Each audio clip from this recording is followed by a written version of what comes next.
பாஜக மாதிரியான ஒரு கட்சி வட இந்தியாவிற்கு போனா இதே பிரதமர் மோடி அவர்கள், அமித்ஷா அவர்கள் தமிழர்களை மிக கேவலமாக விமர்சிக்கிறார்கள் பொது மேடையில.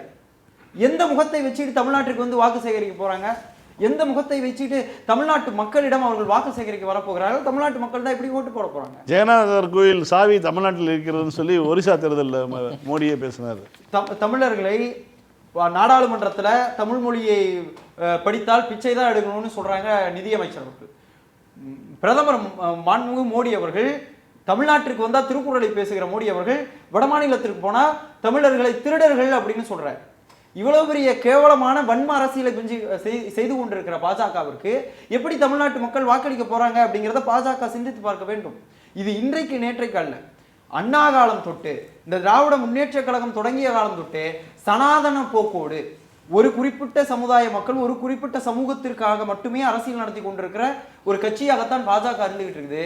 தமிழர்கள் மீதோ தமிழ்நாட்டு மக்கள் மீதோ ஒரு சிறிய அக்கறை கூட கிடையாது. இன்னைக்கு தமிழ்நாட்டு அரசா திராவிட முன்னேற்ற கழகம் திராவிட மாடல் அரசு வந்த பிறகு அவர் அடிக்கல் நாட்டிய அனைத்து திட்டங்களையுமே திறந்து வைத்திருக்கிறார். இன்னைக்கு இந்த ஆட்சி முடிவதற்குள்ள எல்லா திட்டங்களையும் நிறைவேற்றி விட்டு தான் போவேன் அப்படின்னு சொல்லி சவால் விடக்கூடிய தைரியம் நம்மளுடைய முதலமைச்சர் தலைவர் தளபதியாருக்கு இருக்கிறது. ஆனால் எய்ம்ஸுக்கு அடிக்கல் நாட்டிய மாண்புமிகு பிரதமர் அவர்களுக்கு அந்த ஒரு உறுதி இருக்கிறதா என்றால் கிடையவே கிடையாது.